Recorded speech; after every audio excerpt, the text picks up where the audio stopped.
Hi and welcome to another Mixed Media Tuesday.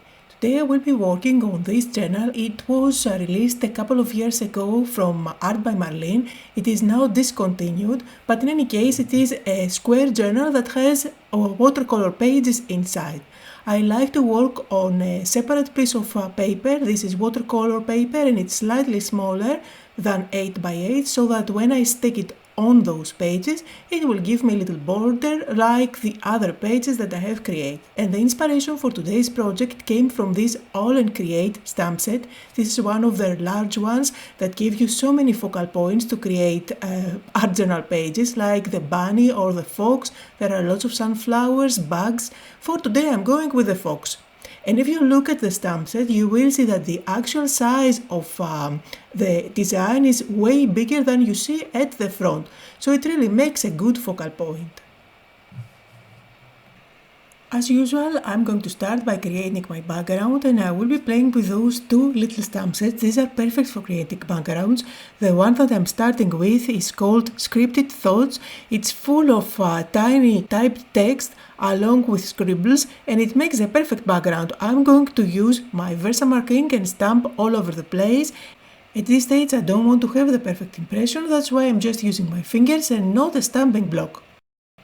Now I am applying white embossing powder. Of course you can't really tell what I'm doing since that's white on white, but in any case I am trying to create something interesting at the background since I will be playing with sprays later on and all the embossed areas are going to resist the sprays and the design will appear like magic.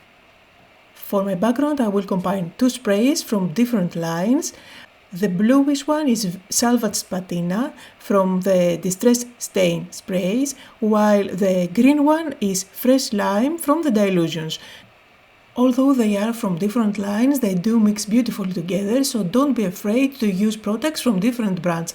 Nothing has to be from the same collection. I'm using my heat gun to make sure that this first layer is completely dry and then I will move on and use a stencil. This is one of the huge stencils by AALL Create. It has diamond designs on top and I'm going over it again using the same two sprays that I have on my background. If you follow my videos, you already know that I don't like to create too busy backgrounds. I like to stay away from way too many colors and that's why I usually work with stencils with the colors that I already have on my background. Now that my background is completely dry, I'm going to move on and do some stamping. This time I'm playing with a 1-2-3 mini stamp set that gives you a combination of text, numbers and scribbles. I make sure that I don't ink up the whole block of stamps so that I don't end up with a perfect rectangle. I just like to keep everything more organic. And this time I'm using a stamping block just because I want to have a little bit more control of what I'm doing. I'm stamping with jet black Archival ink, by the way. And one more step that I absolutely love for my backgrounds, I'm adding white splashes. And before I leave it aside to dry, I'm going to zoom in for you so you can see the design better. It's a combination of my favorite techniques, all really easy, quick and simple to do, but they end up in a beautiful background every time. And now let's work on the focal point. I'm going to use the fox from the In the Wild stamp set and this time I will use a stamping platform. This is quite of a big stamp and I want to have a good impression. So I'm going to stamp that with black Archival ink and you will see that from the first stamping I will not get a good impression. It is quite of a large stamp, but that's the beauty of using a stamping platform. And then you can go ahead and use your favorite coloring mediums to add color to your fox and the flowers surrounding it. I am going to use my Pit brush markers by Faber-Castell. But really use whatever you have. You can go with your color pencils, with your alcohol markers, with watercolor. I just like this technique since I find that I can do the shading really quickly.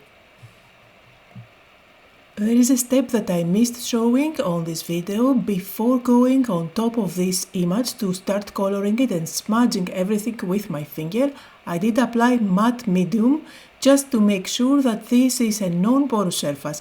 It's a technique that I usually do, and if you are one of my followers, you definitely know what I'm doing here. In any case, if you notice, I do go gradually from lighter to darker color.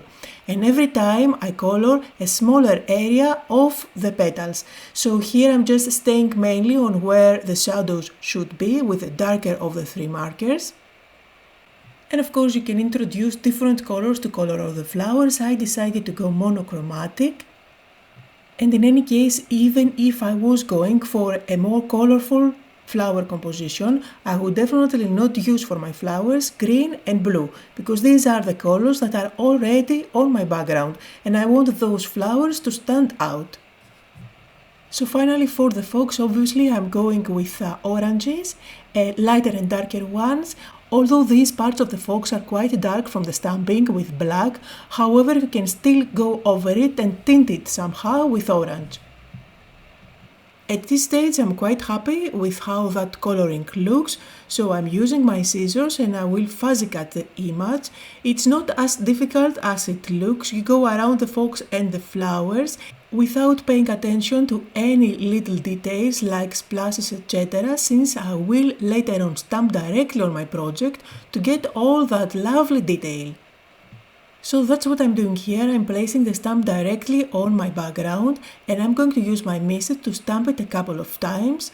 For that I'm going to go with black Archival ink and I'm not paying attention at the center of the stamp. I'm mainly inking up only the perimeter, only all around, since I want to get that lovely detail. There are some scribbles, some splashes. I did that a couple of times. I'm happy with how that looks, so I'm ready to stick my image on top. I did go with my white glue for this step so that I can easily move it around until I'm happy with the placement. And this is where I got super excited with how that fox and the flowers really stand out against the background. Really happy with how it looks at the moment. Let's dress it up a little bit and add those fun finishing touches. So first of all I'm going to add a little bit of shadow. For that I decided to go with one of my zig markers. You can do that with watercolor if you like. And intentionally I didn't pick a very dark marker. I want to have just a touch of shadow all around. And then of course the next step is to grab my white gel pen and add some highlights on the cutouts, mainly on the flowers, around the fox, at the top of the nose of my fox. And it turns out my white gel pen wasn't cooperating so well today. And I get a lot of comments about that. Yes, it happens to me as well. That was one of those days. But I managed to make it work. I even went all around the glasses to emphasize them a little bit more since they weren't so visible from the stamping. And let's add a few more extra touches. This time I'm going with washi tape. This one is full of words. It's called Power Words by AALL Create. It is quite wide and I like to cut my washi tapes in smaller pieces.